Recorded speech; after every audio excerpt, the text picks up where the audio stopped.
สวัสดีครับผมนายกิติพัฒน์ชิมออกครับรหัสนักศึกษา682000017สาขาวิศวกรรมเครื่องกลครับวันนี้ก็จะมานำเสนอเกี่ยวกับตัวเป็นของตัวเป็นส่วนของ Polygon Tool นะครับซึ่งจะทำเป็นตัวโมเดลตัวนี้เลยนะครับต่อไปเราก็ไปทำเข้าในส่วนของ App Solid Work กัน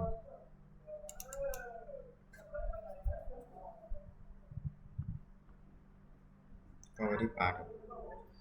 เข้าไปที่ส่วนของพาร์ทแล้ว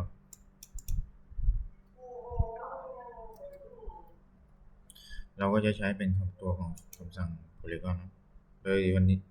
เราจะสร้างในส่วนของ Font Page นะครับคลิกครับ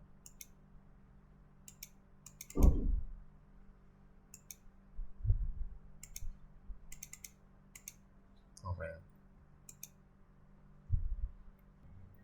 โดยเราจะสร้างเป็นส่วนของสามเหลี่ยมโดยการที่เราจะบอกขนาดเหลี่ยมของเราก็พิมพ์ตรงนี้ไปลบแล้วก็ใส่สามเหลี่ยมแล้วก็มาคลิกเพื่อจะสร้างสามเหลี่ยมเราก็ลากเข้าไปแล้วครับก็คลิกกับต่อไปเราก็จะใช้ในส่วนของคำสั่ง Smart Dimension นะครับโดยการจะบอกขนาดของส่วนวงกลมข้างในนี้ครับโดยขนาดข้างในของวงนี้อยู่ที่50ครับซึ่งมันยังไม่ได้ครับเราลองมาคลิกที่จุดมุมนี้ซึ่งตัวสามเหลี่ยมนี้มันยังหมุนได้นะครับซึ่งเราจะใช้เป็นส่วนของคำสั่งหนึ่งนะครับซึ่งเราคลิกที่เส้นตรงนี้ก่อนนะแล้วก็ไปใช้ส่วนคำสั่ง horizontal กดคลิกทีมันก็จะมาเป็นเส้นสีดำนี้คือได้แล้วนะครับต่อไปเราก็ใช้คำสั่ง horizontal นะครับแต่เราจะเปลี่ยนจากสามเหลี่ยมเป็นสี่เหลี่ยมครับเราก็มาคลิกที่ส่วนของจุดนี้ครับหน้ามาเราก็คลิกในส่วนต่อไปเราก็ใช้เป็นส่วนของคำสั่ง Smart Dimension เดี๋ยวเราจะบอกขนาดของเส้นตัวนี้มันจะอยู่ที่40ครับก็จะได้รูปประมาณนี้ครับเราต่อไปเรากด ESC ออกซึ่งรูปมันก็ยังไม่ได้นะครับ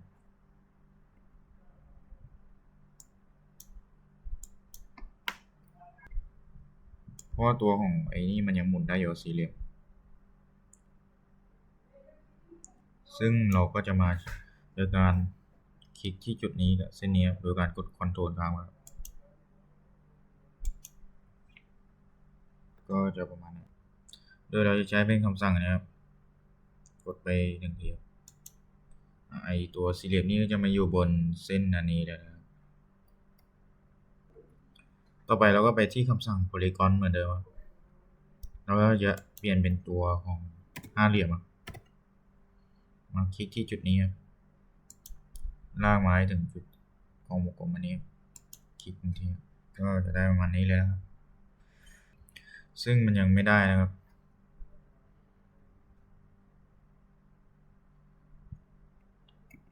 เพราะมันรูปมันยังหมุนได้อยู่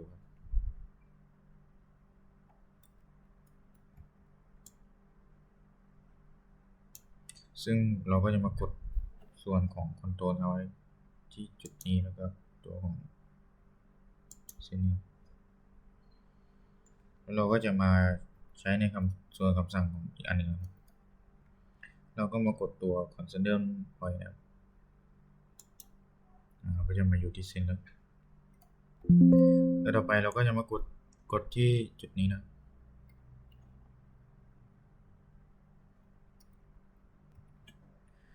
ผมก็จะมากดจุดนี้แล้วกด Ctrl ครับจุดนี้ซึ่งเราก็จะมาใช้ของไอตัวคำสั่งนี้นะครับขอไปกดมันก็จะมาตรงอย่างนี้เลยนะครับต่อไปก็จะไปสร้างของส่วนของตัวหกเหลี่ยมคลิกที่ตัวนี้หกเหลี่ยม กดที่จุดนี้ครับลากออกมาให้มันอยู่ประมาณนี้ครับต่อไปแล้วก็จะไปใช้คำสั่ง smart dimension นะครับ ซึ่งจะบอกขนาดของวงกลมข้างในนะครับ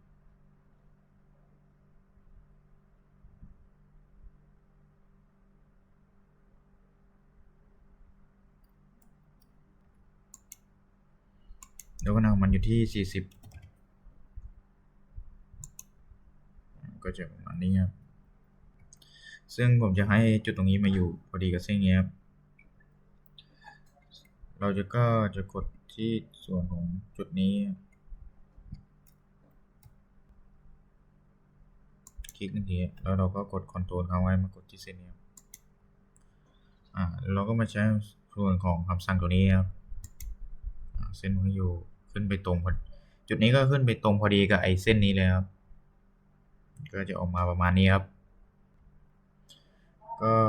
คลิปนี้ก็ประมาณนี้ครับขอบคุณครับ